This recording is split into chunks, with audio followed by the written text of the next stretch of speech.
여섯 번째 다루는 주제는 찬양의 기초는 하나님의 말씀이라는 것입니다. 찬양을 할 때 우리 흔히들 믿음으로 찬양하라고 합니다. 믿음의 찬양은 기적을 일으킨다.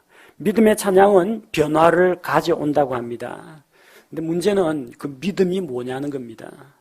믿음이라는 것이 그냥 우리가 내가 가지고 있는 어떤 강한 집념이나 굳센 의지나 간절히 바라는 소망은 아닙니다. 흔히들 이야기하는 것처럼 믿습니다 하는 자기 자신의 내적인 확신을 믿음이라고 하지는 않습니다.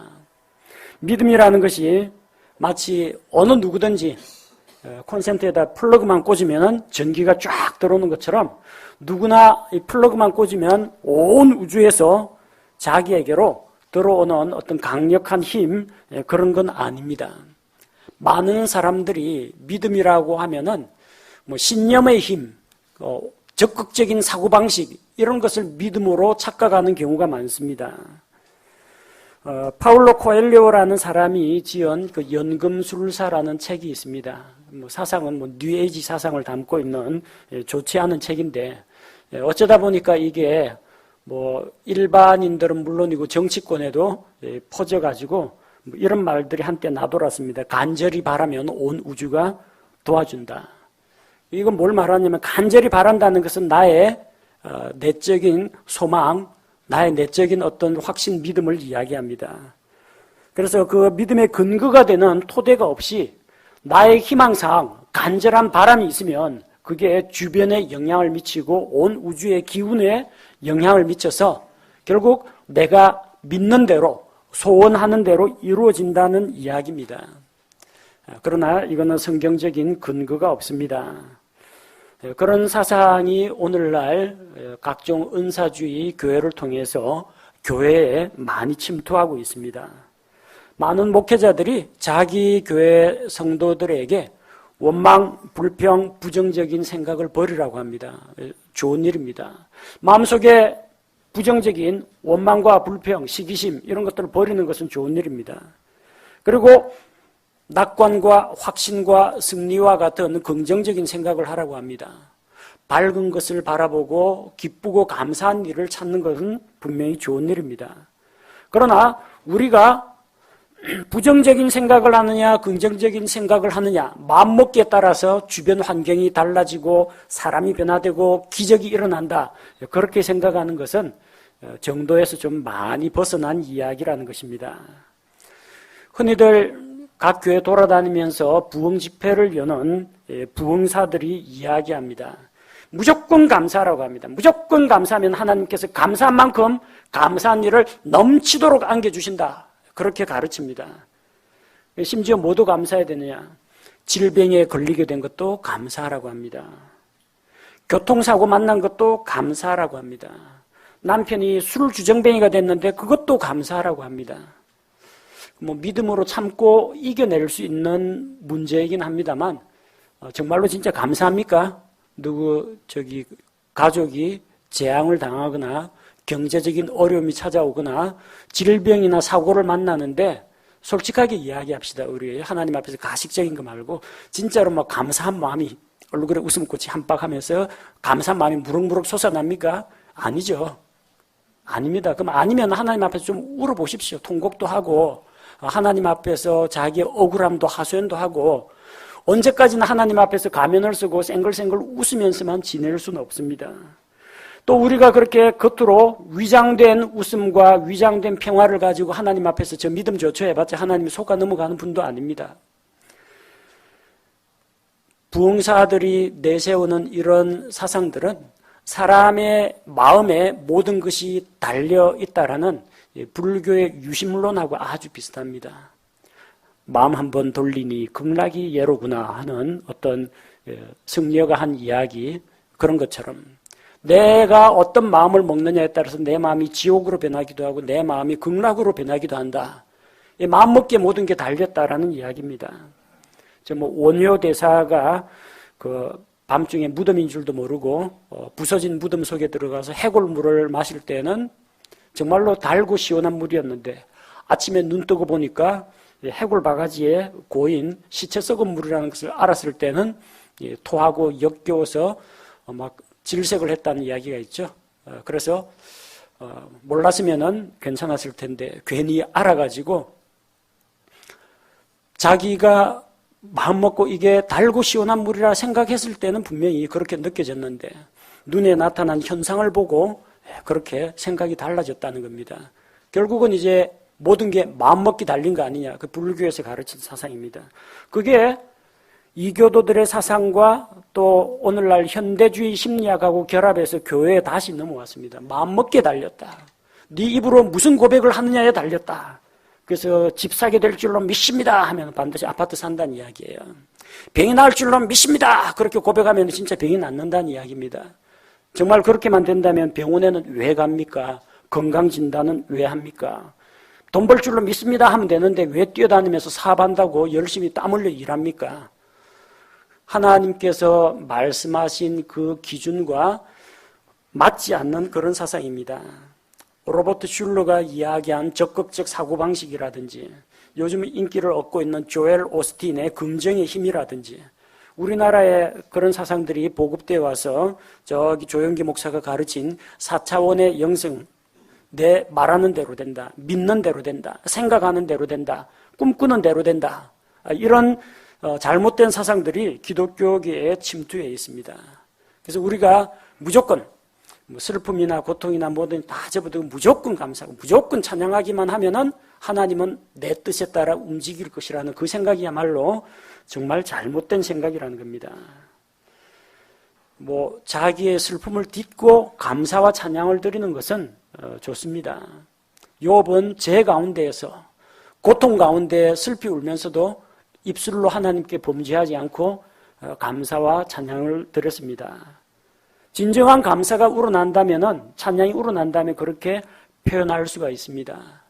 그런데 마음속 생각은 절대 그렇지 않은데 하나님을 설득하기 위해서 하나님에게 잘 보이기 위해서 억지로 가식적으로 자기를 속이고 또 자기가 바라는 긍정적이고 밝고 희망적인 모습만을 상상하고 주장한다면 그런 모든 것은 헛되다는 겁니다. 하나님 앞에서 여러분 고통 가운데에서도 그것을 이기고 찬양을 드려야 할 때도 있고 정말로 눈앞이 캄캄해가지고 찬양은 생각도 못하고 그 앞에서 그냥 통곡만 해야 될 때도 있습니다. 울고 싶을 때는 울어야 됩니다. 시편에 보십시오. 시편 기자들이 언제 호호호 하면서 하나님 앞에 그렇게 가면 쓰고 나타났습니까? 기가 막힐 웅덩이와 수렁에서 또 나의 대적들이 나를 에워싸고 죽이려고 할 때 슬퍼하고 하나님 앞에서 죄 지은 것으로 인해서 눈물 흘리면서 통회하는 그런 절절한 감정들이 하나님의 말씀이라고 하는 시편에 다 포함되어 있고 다 들어 있습니다. 하나님 앞에 우리 감정을 무작정 숨기는 것만이 능사가 아니라는 겁니다. 무조건 하나님 앞에서 밝고 긍정적인 생각으로 칭찬과 아부만 늘어놓는다고 해서 문제가 해결되는 건 아닙니다.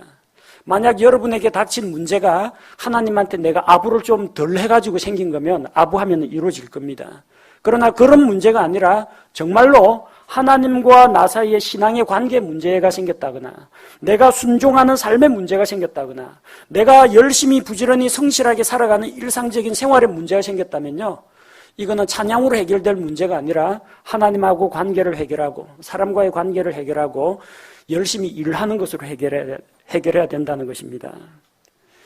믿음이 좋은 것입니다. 그러나 그 믿음은 막연한 나의 희망사항이나 어떤 긍정적인 사고에 기초한 것이어서는 안 된다는 것입니다. 믿음의 내용, 집을 샀으면 좋겠다라든지 꼭 이번 시험에는 합격할 것 같다라든지 이런 믿음의 내용이 중요한 게 아니고요. 그렇게 믿고 있는 근거가 무엇이냐는 겁니다. 약속이 있느냐는 겁니다. 그리고 도대체 누구를 믿고 그런 자신감을 갖고 있느냐는 겁니다. 중요한 것은 믿음의 대상인 하나님이십니다. 중요한 것은 믿음의 근거가 되는 하나님의 약속의 말씀입니다. 나의 어떤 이상과 꿈과 내가 상상하는 밝은 미래 그 자체가 나를 변화시키는 것이 아닙니다. 믿음은 개인의 희망사항이나 신념이 아닙니다. 잘 될 줄로 믿습니다 한다고 그 굳게 믿으면 이루어지느냐? 그렇지 않습니다. 우리의 믿음은 어디에 근거하고 있습니까? 나의 희망사항에 근거하고 있습니까? 아니면은 하나님의 말씀에 근거하고 있습니까? 나의 경험이나 감정이나 소망이나 신념이 아니라 말씀에 근거해야 올바른 믿음입니다. 그러면 한 걸음 더 나아가서 믿음으로 찬양한다는 것은 무엇을 말합니까? 믿음으로 찬양한다는 것은 말씀에 근거해서 찬양한다는 이야기입니다. 하나님을 말씀에 근거해서 내가 믿고 신뢰하고 말씀에 나타난 하나님의 속성과 성품을 내가 높여드릴 때 그게 진정한 찬양이라는 것입니다. 하나님의 말씀에 근거한 찬양을 하려면 성경을 알아야 됩니다. 성경은 하나님께서 자신의 진리에 대해서 계시해 놓은 책입니다. 하나님께서 직접 우리에게 주신 이 계시의 말씀이 모두 성경에 기록이 되어 있습니다. 그래서 이 성경 안에 성경을 잘 읽어보면 하나님이 어떤 분인지 나옵니다. 하나님의 성품이 어떠하신지, 하나님의 능력이 얼마나 놀라운지, 하나님의 뜻과 계획이 얼마나 깊으신지 성경에 나타나 있습니다. 성경을 읽다 보면 하나님이 어떤 일을 기뻐하시는지, 하나님이 어떤 일들을 미워하고 싫어하시는지를 잘 알 수가 있습니다. 그래서 하나님을 잘 알려면 하나님의 말씀을 읽어야 됩니다. 내가 말씀을 통해서 하나님을 잘 알게 될 때 내가 믿는 그 하나님을 찬양을 할 수 있게 되는 것입니다. 하나님을 알지 못하는 사람은 하나님을 믿을 수도 없거니와 하나님께 찬양을 드릴 수도 없습니다. 로마서 10장 14절에 나오는 말씀처럼 자기들이 듣지도 못한 분을 믿을 수가 없습니다. 믿지도 않는 분을 그 이름을 주님이라고 부를 수가 없습니다. 하나님을 믿고 하나님을 찬양하려면 먼저 하나님을 잘 알아야 됩니다. 예수님을 내가 구원자로 믿고 받아들였습니다. 그래서 나는 예수님이 나의 구원자라는 것을 믿고 압니다. 그런데 영적으로 성장하면서 조금 더 하나님을 맛보아 알고 경험하는 과정이 필요하다는 겁니다. 예수님이 누구십니까? 하나님의 아들이요. 예수님 누구십니까? 나의 구원자요. 대답이 그것밖에 안 나옵니까? 조금 더 믿음을 키워나가다 보면은 더 구체적이고 더 놀라운 하나님을 경험할 수가 있습니다. 그래서 그런 하나님을 만나고 알려면 어떻게 해야 되느냐? 여러분이 매일의 삶 가운데서 주님을 가까이 해야 합니다. 하나님은 저 먼 우주 끝에 가 계신 분이 아닙니다. 우리 안에 들어와 계십니다. 성경 말씀을 통해 나에게 말씀하시는 분입니다. 그렇다면 매일 조금이라도 좋으니 하루에 단 한 장, 아니 반 장이라도 좋으니 성경 말씀을 읽으면서 그 성경에 나타나신 하나님은 어떤 분인지 내가 만나서 주님과 교제를 해야 됩니다. 그래서 그런 하나님을 만났으면 그 하나님의 속성과 성품과 뜻과 그분의 명령으로 인해서 하나님께 찬양을 드릴 수가 있습니다. 아무리 열심히 아름다운 노래로 또 능숙한 솜씨로 악기를 연주하고 찬양을 한다고 할지라도 매일의 내 삶 가운데서 주님과 친밀한 인격적인 교제의 관계가 없다면 그 찬양은 아무 의미가 없습니다. 찬양 이전에 무엇이 필요하냐? 주님과 깊이 있는 사귐이 필요하다는 겁니다. 남편하고 아내가 있어요. 아내가 남편한테 이야기합니다. 저는 당신을 사랑하고 존경해요. 하지만 나한테는 아무 말도 시키지도 말고 말 걸지도 마세요. 당신이 나한테 말 시키지 않는 한 우리 가정은 평화로울 거예요. 이런 식으로 나온다면요. 남편은 집에다가 이제 경제적으로 부양을 해주는 의무를 다하고 아내는 나름대로 가정주부로서 살림살이를 다 한다고 할지라도 이런 관계라면요.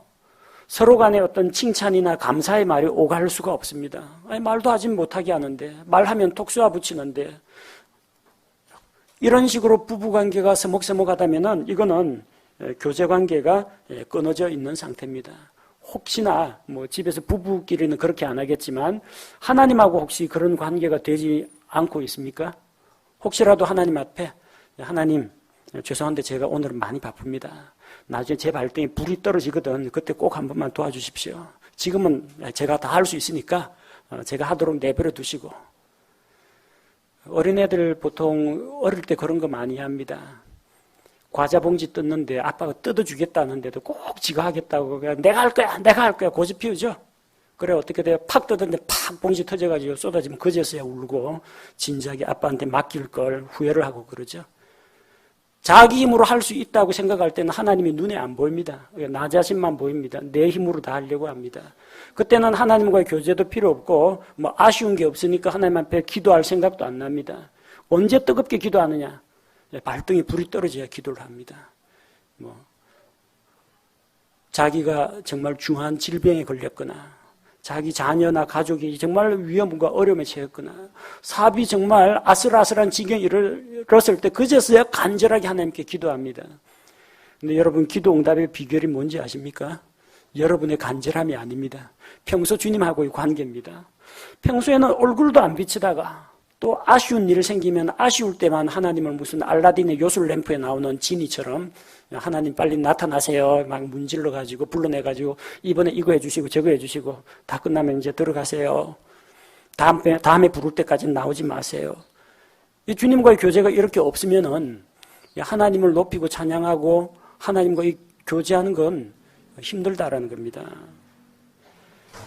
우리는 성경 말씀을 통해서 하나님을 알아가야 됩니다. 더 깊이 알아가야 됩니다. 그래야 주님을 찬양할 수 있게 됩니다.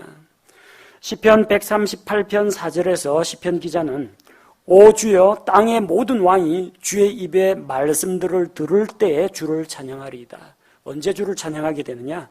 주의 입의 말씀들을 들을 때 하나님의 입에서 나오는 모든 말씀들, 이 성경 말씀을 들을 때에 주님을 찬양하게 됩니다. 내 생활 가운데서 왜 찬양이 이렇게 좀 약하냐? 왜 약하냐면요. 노래 부르려고는 노력을 많이 하는데 성경 말씀을 가까이 하지 않아서 그렇습니다. 성경 말씀을 가까이 하면 찬양할 거리가 정말 무궁무진합니다. 하나님의 이런 측면도 보고 하나님의 저런 모습도 보고 말씀을 들을 때에 찬양할 제목과 찬양거리가 생각이 납니다. 구약시대 성도들을 보십시오.